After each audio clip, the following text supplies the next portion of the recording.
दोस्तों आजकल इतिहास को लेकर टीवी शोज़ पर बड़ी डिबेट होती है, चर्चा होती है, बहस होती है।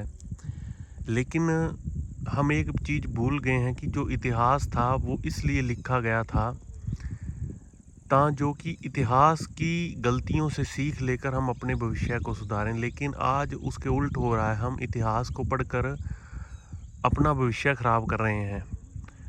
आज हम इतिहास से के पीछे पन्नों को उठाकर अपने आने वाले जो हमारा भविष्य है, हम आने वाले पन्नों को हम काली स्याही से लिखना चाहते हैं। इसके उदाहरण बड़े आपको मिल जाएंगे। पीछे औरंगजेब का किस्सा हुआ, कितनी दुकानें जली लोगों की, कितने लोगों के घर जले, लोग बेरोजगार हुए, कई उस हिंसा में मर भी गए। और बड़े किस्से हैं, बड़े कहानियां हैं जहाँ पर इतिहास को लेकर एक टीवी पर छोटी सी डिबेट होती है और उसका असर बाद में जो एक टूल किट की तरह काम करती है। और इतिहास को हम चर्चा उस पर करते हैं जो हमारा तानाशाही था।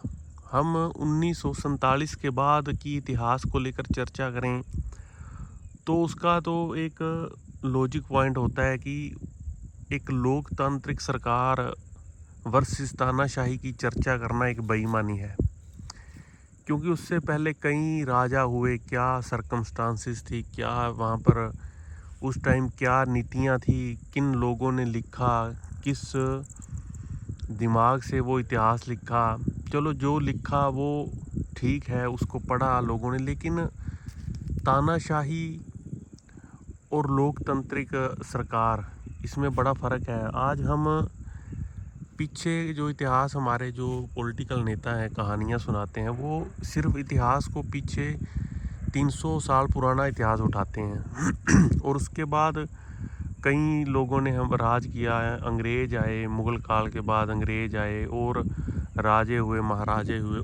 लेकिन जो 1947 के बाद हम आज़ाद हुए हैं, उसके बाद जो लोकतांत्रिक सरकार है, हम आज लोकतंत्र में जी रहे हैं और हम डिबेट कर रहे हैं आज तानाशाही की जब राजे महाराजाओं का समय था। और इतिहास जो है उसकी मैं आपको एक छोटे सा उदाहरण देता हूँ, जो इतिहास कैसे लोगों के द्वारा सुनाए जाते हैं उसका आपको एक उदाहरण। जब कोरोना काल आया था तब आज से 50 साल बाद अगर कोई इतिहास उसका पूछेगा या कोई लिखेगा या कोई बताएगा तो अलग अलग स्टेट के लोग, अलग अलग जो जॉब्स पर थे लोग, अलग अलग कम्युनिटी के लोग आपको अलग अलग इतिहास सुनाएंगे। चीज़ एक ही हुई, कोरोना, लेकिन उसको बताने वाले आज से 50 सालों बाद अलग अलग बताएंगे। वो कैसे? कुछ लोग जो उस टाइम पैदल चले अपने बच्चों को लेकर, वो इतिहास क्या वो मतलब अच्छा उस चीज़ को बताएंगे? वो उसको बड़ा मतलब एक भयंकर दौर बताएंगे। और था भी उन लोगों के लिए जो 300-300 किलोमीटर, हज़ार किलोमीटर अपने बच्चों के साथ वैसे समय में चले जब कोई उनको बाहर आदमी नहीं था उनकी हेल्प करने के लिए। रोटी, पानी, मेडिकल कुछ भी नहीं था। ऐसा देखा भी है हमने, वीडियो भी कहीं आए। तो एक तो इतिहास वो बताएंगे जिन्होंने एक ये दौर देखा, और दूसरा इतिहास वो बताएंगे जिन्होंने अपनी फैमिली के साथ टाइम बिताया।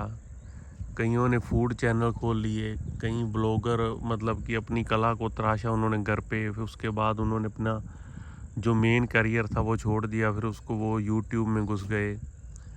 वो एक और तरीके से इतिहास बताएंगे कि बड़ा अच्छा था, हमने अपना जो हमारी कला थी हमने उसको निखारा।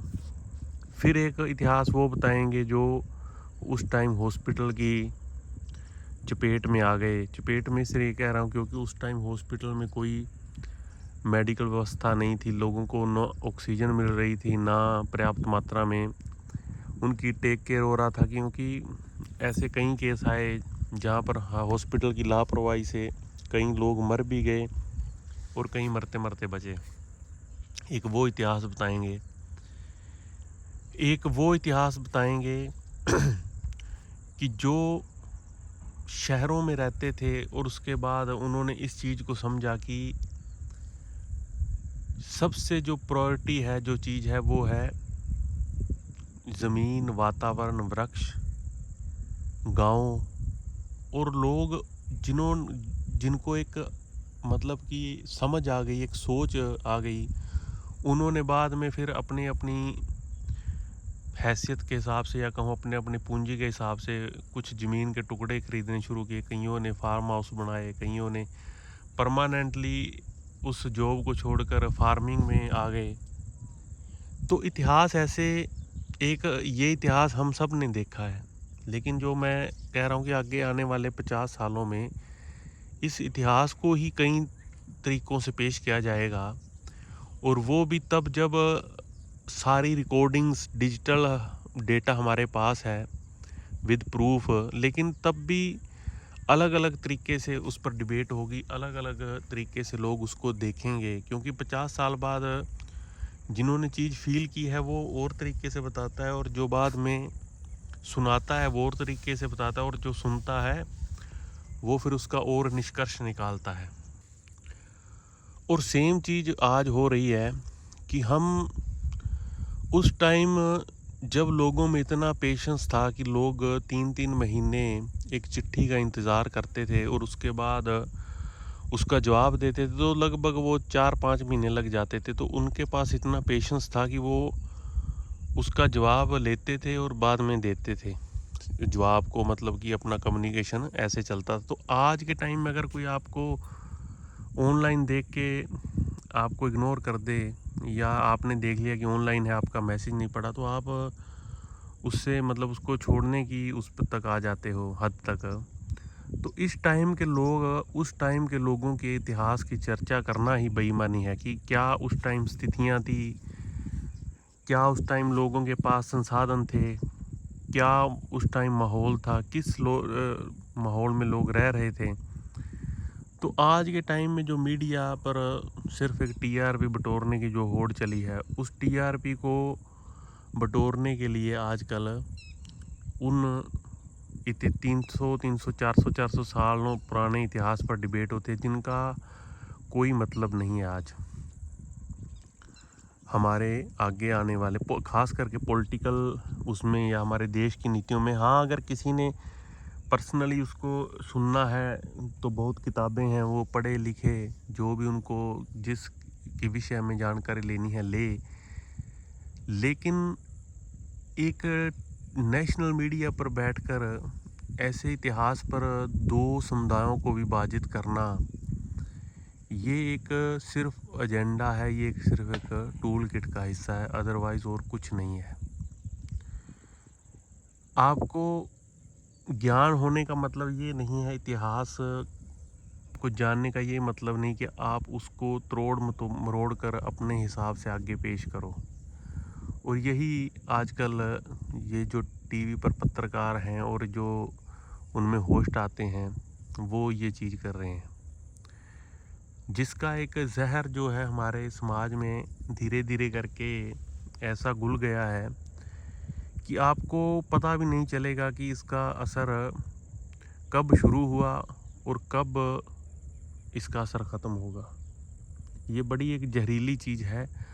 अभी लोग उस सोच में, कुछ लोग हैं जिनको पता है कि इसका भविष्य क्या होगा, क्योंकि जो चीज़ है, जो प्रकृति का नियम है कि आप जो इसमें बोओगे वो आप काटोगे, या कहें कि जो चीज़ एक समाज में आती है उसका इम्पैक्ट पड़ता ही पड़ता है, चाहे वो अच्छा हो या बुरा हो, उस चीज़ ने अपना असर दिखाना ही दिखाना है। और ये चीज़ें आने वाले टाइम में, अब लोग सिर्फ जो पॉलिटिकल लोग हैं वो तो सिर्फ अपनी कुर्सी के लिए इस चीज़ को आगे बढ़ावा दे रहे हैं, और जो एंकर हैं वो उनको सैलरी मिलती है, लेकिन जो हमारा समाज है वो आने वाले टाइम में इससे कितना प्रभावित होगा ये आप शायद सोच भी नहीं सकते।